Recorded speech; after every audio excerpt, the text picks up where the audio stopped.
इसीलिए आज आप देख रहे हैं कि तमाशा बन चुका है पूरे महाराष्ट्र की राजनीति में। मगर मुझे महाराष्ट्र की जनता पर पूरा भरोसा है। महाराष्ट्र की जनता ऐसे जोकरों को वोट नहीं देगी। महाराष्ट्र की जनता ऐसे उम्मीदवार को वोट देगी जो बोला उसने काम किया, जिसको वोट दिया वो उसके पार्टी के साथ वाबस्ता रहकर उसने काम किया।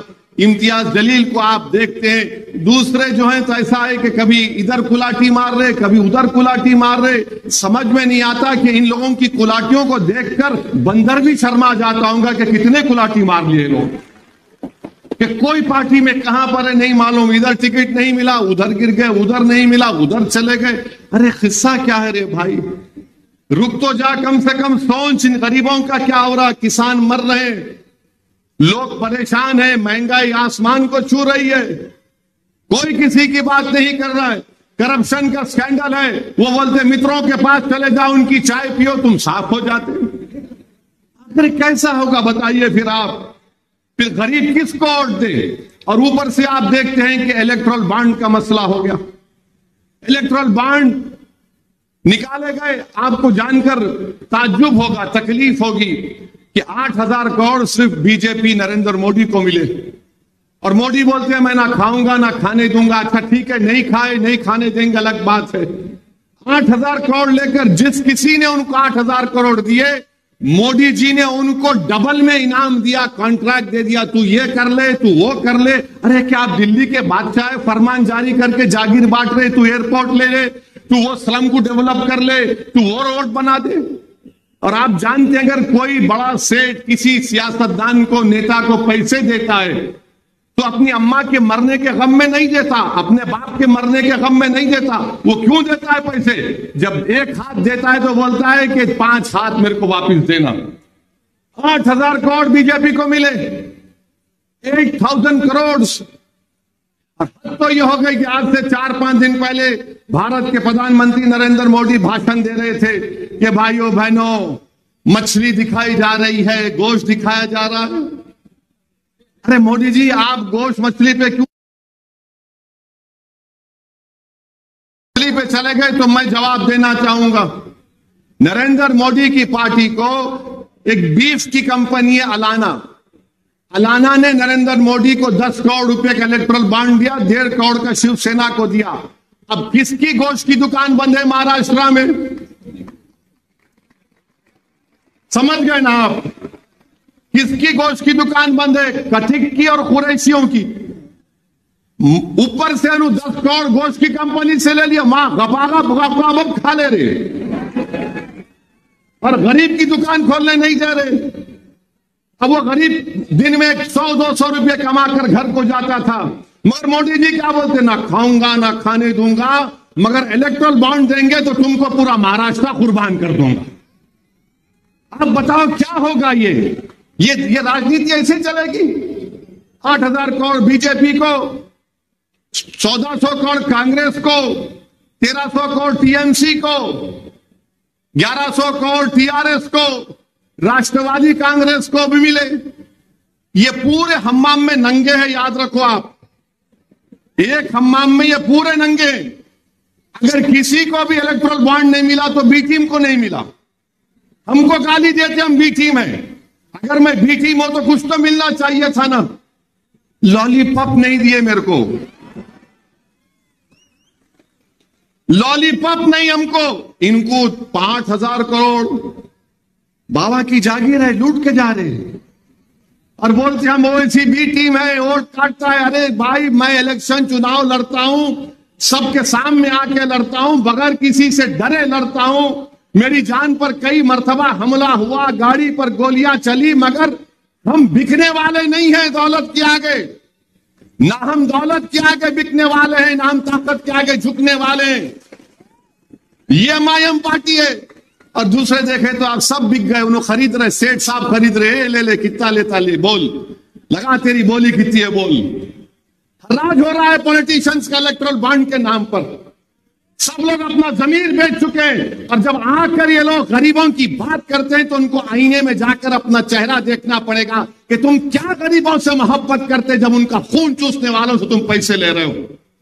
मेरे अजीज दोस्तों और बुजुर्गों, मेरी इज्जतदार मां और बहनों, हम आपसे अपील कर रहे हैं कि 13 मई के दिन सुबह के अवलीन सातों में आप निकलिए।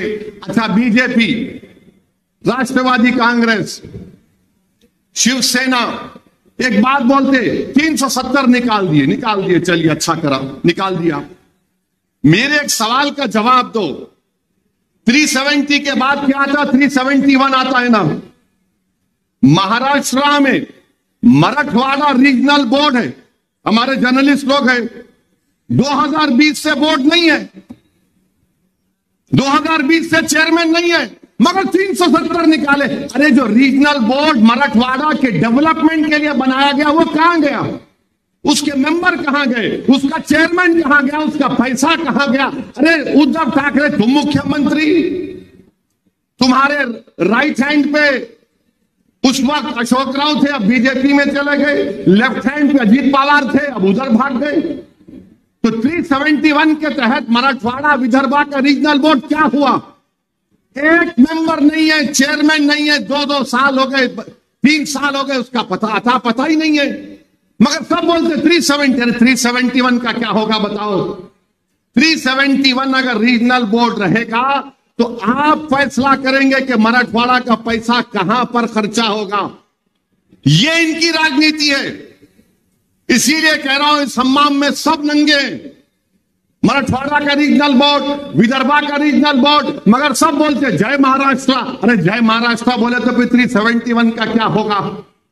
अब आप आ जाइए, उद्धव ठाकरे, CAA का कानून बन रहा था, क्या उद्धव ठाकरे ने मोदी का साथ नहीं दिया? CAA का कानून बन रहा था, उद्धव ठाकरे मोदी का साथ दिए, और CAA का कानून NPR NRC से जोड़कर देखना पड़ेगा, इससे अलग नहीं कर सकते। ये सिटीजनशिप कानून के तहत NPR NRC है। अब बीजेपी बोलेगी नहीं। मैंने अमित शाह से पूछा था, वीडियो जी NPR NRC होके रहेगा तो क्या झूठ है? बोला अमित शाह ने, झूठ बोला तो कल पार्लियामेंट में प्रिविलेज मोशन डालूंगा अमित शाह के खिलाफ के झूठ बोले तो पार्लियामेंट को। आप CAA का साथ दिए उद्धव ठाकरे, और NPR NRC होगा तो याद रखो NPR NRC होगा। ये लोग इस देश में NPR NRC कराकर दलित समाज को, गरीब समाज को, अल्पसंख्यक समाज, मुसलमान को, किसानों को, बहरहाल जितने गरीब हैं, अगर यहां पर इस इलाके में किसी गवर्नमेंट के दफ्तर पर NPR NRC के तहत एक नाम लिखा जाएगा, राहुल नाम लिख दिए हमारे भाई का, तो कोई भी संघ परिवार का आदमी जाके बोलेगा राहुल भारत का नागरिक नहीं है, वो राहुल को बताना पड़ेगा कि वो भारत का नागरिक है। राहुल के ऊपर बर्डन ऑफ प्रूफ आ जाएगा, और राहुल को बताना पड़ेगा कि दादा का, उसके दादा का बर्थ सर्टिफिकेट कहां से लाएगा राहुल। भारत में कितने लोगों के पास पासपोर्ट है?